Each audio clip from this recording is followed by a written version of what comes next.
Being prominent on Google is going to be your best secret weapon as far as online discoverability. They pull out their phone, go to Google, and search, and in about 5 seconds, they choose that business and they call. If that business answers, the search is over. When either you miss a call or you're not returning the lead, the 5 second phone call that could land me the biggest job I've ever had.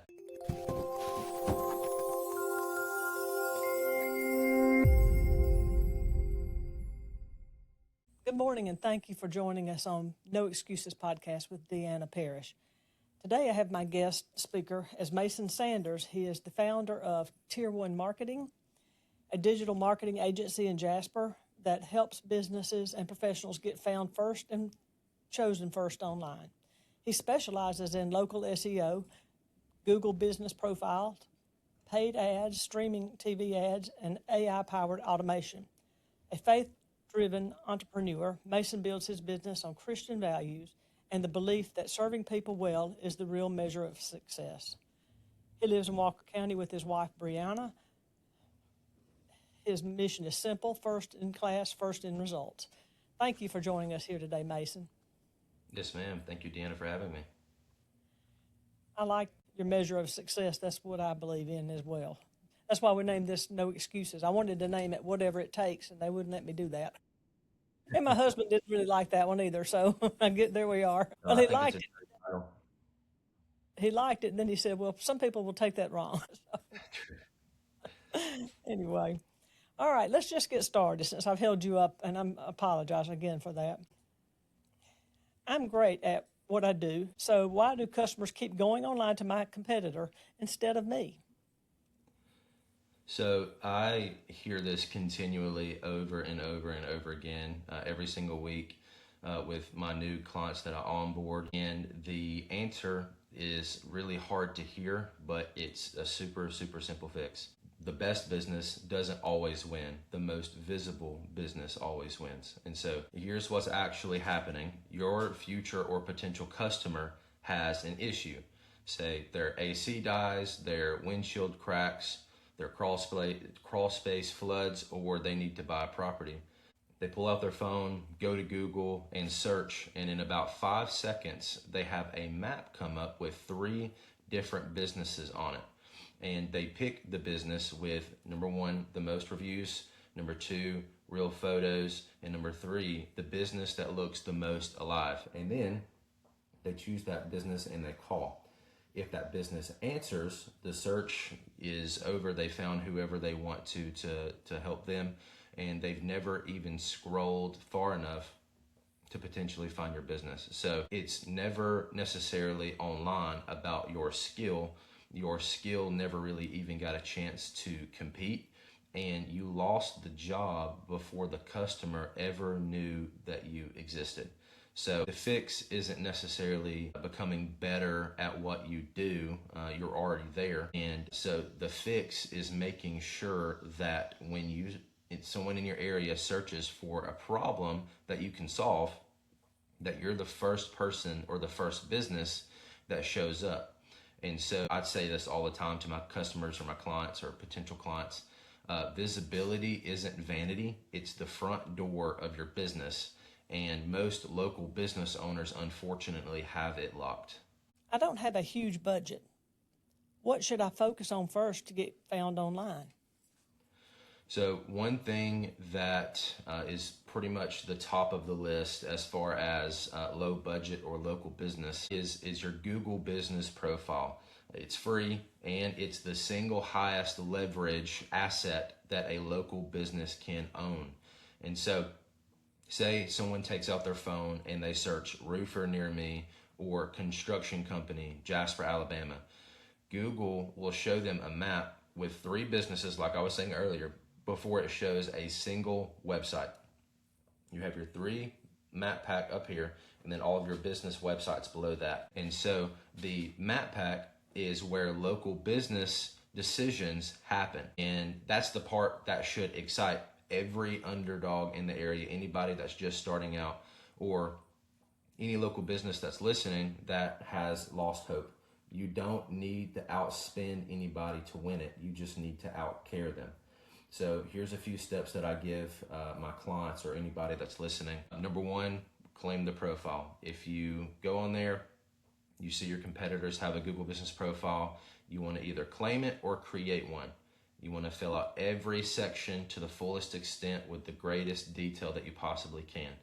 Every service, every area you cover, load it with real photos from real jobs, not stock fake images. Post to it weekly, like an actual social account.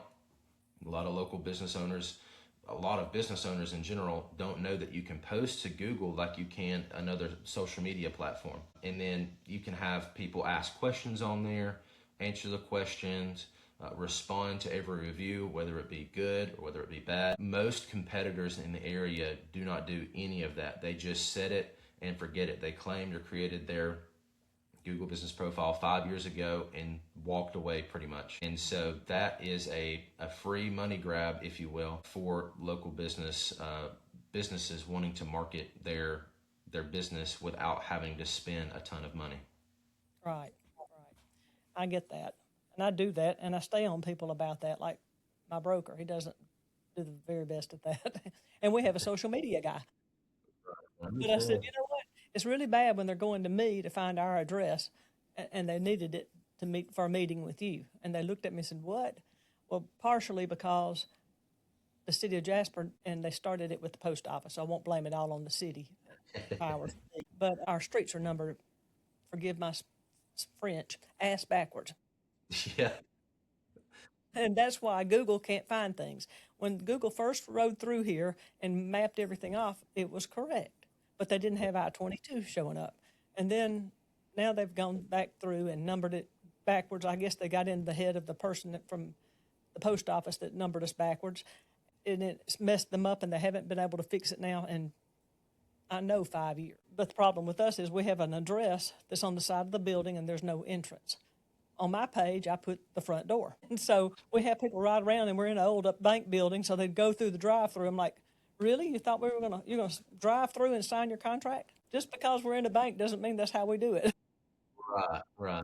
But yeah, I stay on a few people about that, and they just really didn't think it was that important. And I'm like, no, it's life or death. It is the most important thing that a local business can do. I was sitting with the local new mobile mechanic yesterday, and he didn't even know that a mobile mechanic could have a Google Business Profile. And I was like, well, how are people going to find you, my man? Like, how do you expect people to get on there in an emergency and be like, I need a mobile mechanic ASAP, and then you not show up? So in my opinion, that is the top number one thing you can do for your business. Right, I agree. How is AI actually changing the game for small local businesses right now? Great framing, because 90% of what people hear about AI, especially on the local scale, is just noise. For local businesses, AI isn't just a bot writing all of your Facebook posts or creating the Chat GPT ads that we all know and sometimes hate that all look the same.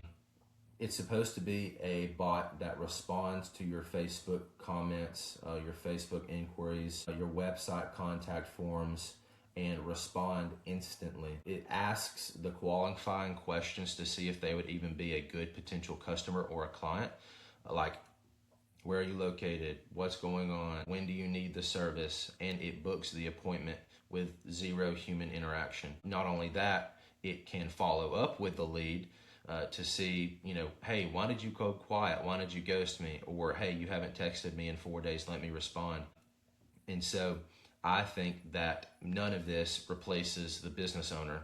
AI doesn't necessarily do the work that the business owner can do. It just makes sure that the work never stops coming in. And so the craftsman, if you will, still does the craft.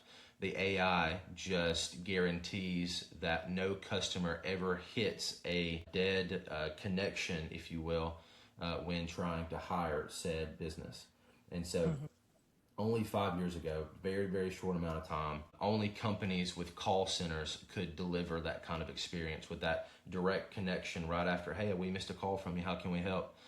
Today, a local 2-man or even 1-man crew here in Walker County can respond faster than some national franchises. And so I had this saying, AI didn't raise the ceiling for big businesses, it raised the floor for small businesses. And so, in my opinion, that's something in the AI sphere in the world that nobody's really talking about. Well, thank you. That's a good answer. Let's talk about some real talking points. What's the real reason customers pick one business over another with the same service and it's not what you think? So, in my opinion, I think that businesses choose the one that is most visible. You know, when you see a customer's problem and it's urgent to them, say somebody's AC dies, right? In Alabama, July, right? It's been the hottest days of the year so far. They need somebody to respond like ASAP, right? So if my AC went down, I can guarantee you I'm gonna hire the first person that answers or that can get out here the quickest. The businesses aren't necessarily building the clients aren't building a spreadsheet of contractors. They call the first business that they see that shows up. And if they call and hit a voicemail, they go to the next business, right? And so they hang up, call the next one. Whoever answers first primarily and usually gets the job. And the other businesses that didn't call didn't even know that they lost. So speed reads as competence. Now, when you answer the phone fast, the customer's brain says, hey, this business is on top of things and they'll be on top of my job too. So when either you miss a call or you call back tomorrow, or you're not returning the lead, or say I'm a roof contractor and I'm on a roof and I don't have time to answer the 5-second phone call that could land me the biggest job I've ever had, they move on to the next person. Not because the business doesn't do great work, it's just because they didn't answer when they should have. I agree, particularly with HVAC or septic tank people. Yes, ma'am. But I It's super found important. septic tank people, unless they're the older ones, are more responsive. You know, they'll answer while they're cleaning a tank or whatever, and because they know you've got a problem. You know? Right. Or maybe they're answering us pretty quickly because I get everybody to get their septic tank cleaned out before they move into a home because I had a bad experience with that. And so, you know, they think that's $450 they can save. And I'm like, well, you can, but this is what will happen to you for Thanksgiving Right. because I had Yep. a roof. When everybody So shows up and they're that's all right. there and a bad situation happens, it's then you want the plumber or then you want the septic company. That's right. That's right. So some of my plumbers, roofers, well, particularly my plumbers, I had some, you know, we had that really cold spell this year. And he came in to pick up his check. And my buddy asked him and said, I bet you've got her number on block now because she's called you so much this week. He said, oh, no, no, sir. She's been my best customer for the past month because everybody's pipes were bursting because we are not used to that cold. And they had this one lady, I told her, you need to have those. She bought a new house 5 years ago. It wasn't brand new, but it had been newly restored. And that's one thing that people don't do. They don't replace the plumbing and they don't replace the windows. And they don't get the septic cleaned out. So anyway, we kept calling the plumber. She said, well, I really don't think that guy knew what he was doing because I've got another leak. And I said, no, you don't understand. Your pipes are brittle. We have the coldest nights we've had in decades, and brittle and cold do not work together. And that's what the problem is. And he said when he left here that you needed to replumb the house. And she said, yeah, but I can't afford that. And I said, well, I don't know that you can afford to continue to pay a plumber once a week either. So, you know, Right. kind of the mess we got into. But they would call and answer me because I had that happening all around town. And I know you're tired of hearing my phone calls. He said, no, keep them coming. That's how we make our living. So Yeah, you were keeping anyway, them busy. I bet they were yeah, happy. yeah, they were happy. And my clients were, well, they weren't so happy because of the bill, but you know, whatever. What are three things every local business needs online that almost nobody has all of it? So, three things, and I promise you that if you were to take 10 local businesses and audit every single one of them, I could probably bet you cash money that maybe one, maybe has all three. And so, number one, like I was talking about earlier, a fully built out Google business profile, not necessarily only claimed, but fully built. Every service listed, a weekly post, real photos, active Q&A, actively responding to reviews. And so most local business Google business profiles are ghost towns. Number two, a review engine, not just having reviews, but an engine. Customers want to leave good quality service, business owners good quality reviews. And so a system where you can every single completed job triggers a review request automatically with the AI that we were talking about earlier, the same day by text message to their personal number. Most business owners, and I've been guilty about this in the past until I started implementing AI into a lot of things that I do. Most business owners only ask when they remember, which means most of the time that they don't. And so otherwise the competitor with 200 reviews isn't better than you. They just have that system that I was talking about, and all you have is good intention. And so number three, a speed to lead system. Something that guarantees every single call, every single form, and every single message gets a response, not in hours or days, but in minutes. And so because the lead is calling the competitor that is next if you don't pick up within that time, especially if it's an emergency.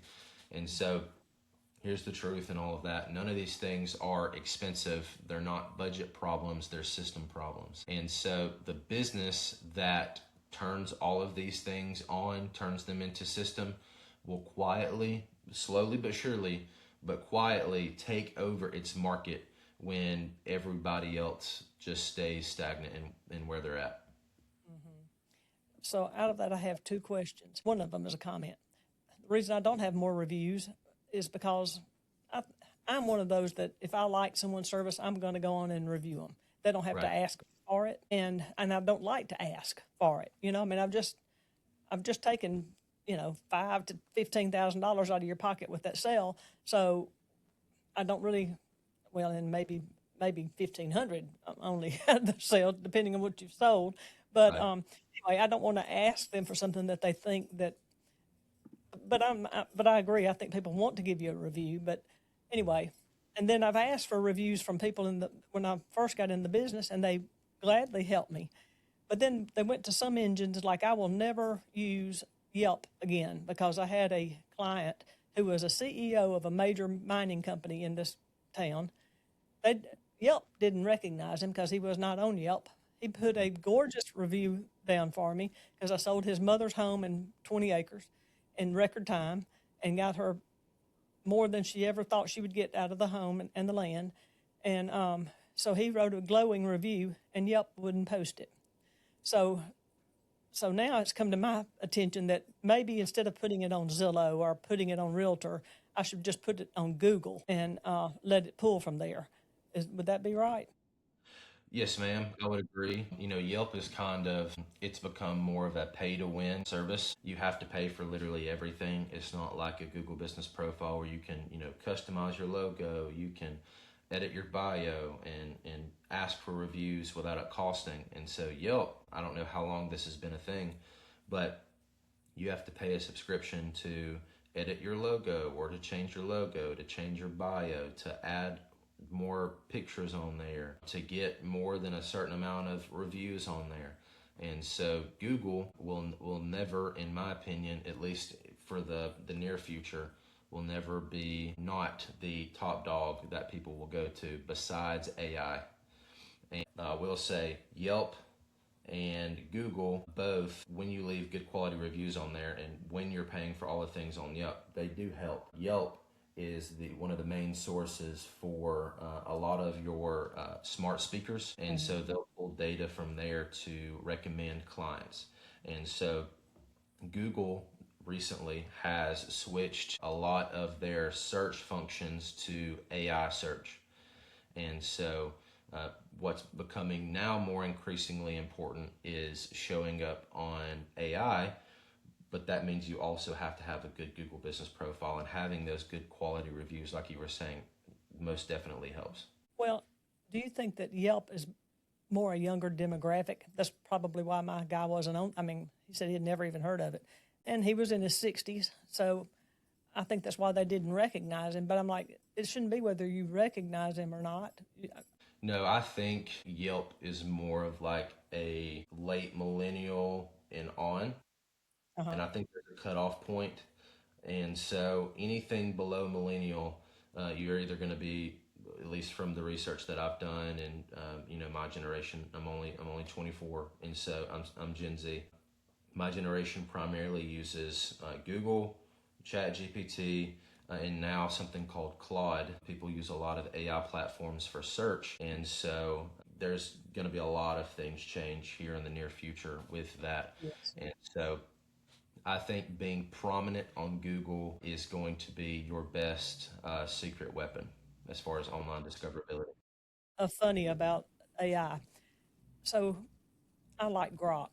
I like Grok because Grok's more conservative.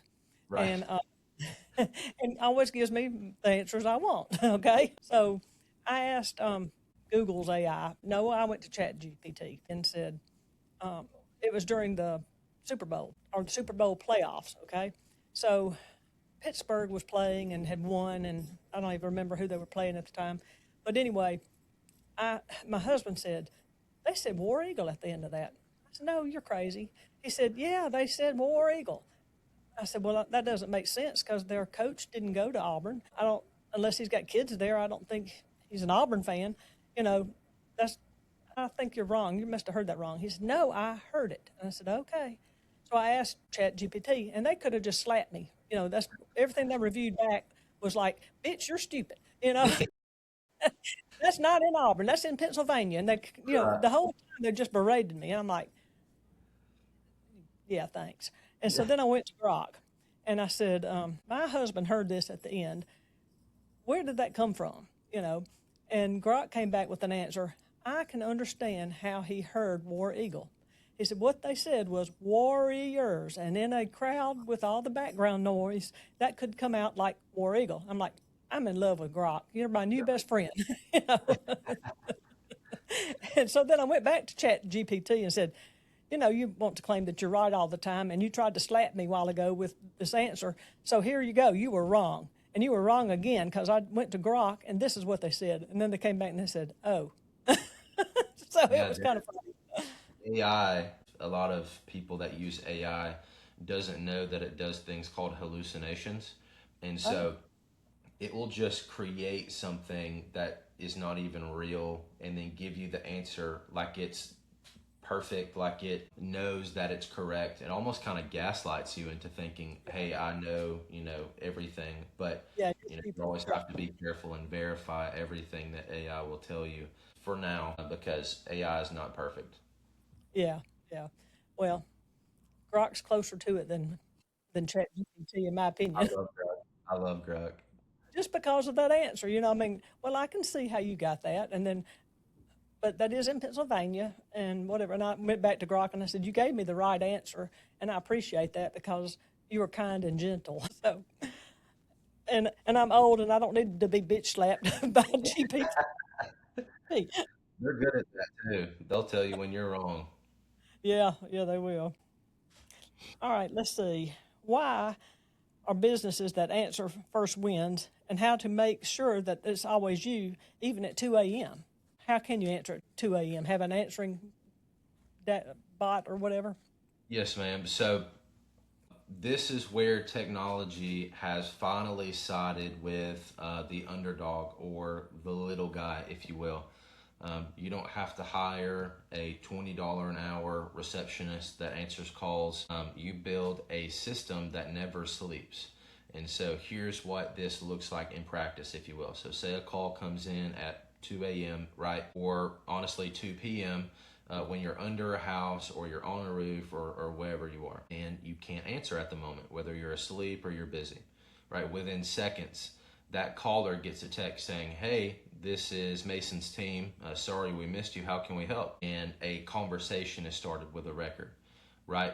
And so this system, the AI bot that we were talking about earlier, answers their most important questions that it can, collects the details, books them for an appointment into your calendar. And so instead of waking up tomorrow with a missed call, you wake up with an appointment that you can potentially close the business.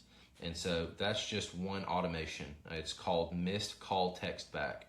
And so it's, in my opinion, and studies show this, it's the highest return on investment thing that a small business can install, because it catches all of the leaks, all of the revenue, if you will, that you've already paid into generating those leads, but it just catches what you're letting fall into the floor. And so what I found is the customer doesn't necessarily care whether the text is automated or not. They care that they got a response in a timely manner. And while your competitor's phone went either to voicemail or they didn't get a text back within 2 weeks. And so you don't have to be the biggest operation in town. You just have to be the fastest. And speed is something that you can buy for less than a dinner out each month. It's super affordable, it's super cost effective, and it will get you a lot more revenue for your business than the pennies on the dollar that you're spending to install that system in the first place. Oh, that's great. Well, let me ask this. Can it detect spam? Or not just spam, but we get a lot of fraudulent calls now with people wanting to sell some land in Alabama, and they're calling from Egypt or Nigeria usually, and with another number, or they're going online and creating an email account with that person's name and number. I've learned how to check those out after I get them, but would that call system have an ability to do that? Not check it out, spam it? So I've installed something on my automation. If you call Tier 1 Marketing, when I've done research, I was like, man, I'm getting a lot of spam calls, because when you put your phone number, your business phone number on Google or on any other website, you're going to get a heavy influx of spam calls. And so what I did is something called IVR, and that is where we've all experienced it. Most people don't know what it's called, but it's where you call a business and it's like, hey, thanks for calling Tier 1 Marketing. First in class, first in results. Stay on the line and a representative will be with you shortly. Have a great day. Like that. And just that little amount, that 10-second blurb that you put on there will filter out the spam. And so, at least in my case, what I have found that when you do that automated thing, it will. So I have a system where it goes to the IVR, it goes to my business phone. If I don't answer, I have an AI receptionist that will pick up the call and give you all of those details, or give me all of those details like I was saying earlier. And it will filter out whether it is spam or whether it's legit, because it takes a script of the call. And if no one answers within the first 10 seconds, it doesn't record the call and it cancels out, and it doesn't even show up that person called. Okay. All right. That's great. That's also how I do it if I answer. Yes, All ma'am. right. You didn't answer me immediately. You're a spam, That's spam, yeah. All right, let's think about promotions. Tier 1 marketing. I help businesses show up when someone searches for them and actually get picked. So let's talk about your promotions for our area. So maybe we can send you some business. Yes, ma'am. So here's my offer to anyone listening today. It's a free online audit. And I know that word audit can be scary to some people, but what it means is, I go online and discover where your online presence is lacking. And so most local agencies charge anywhere between $147 all the way up to $500 for this audit that I'm giving you guys for free.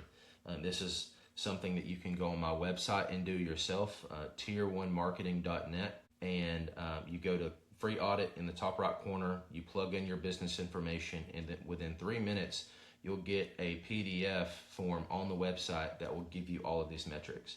And so completely free.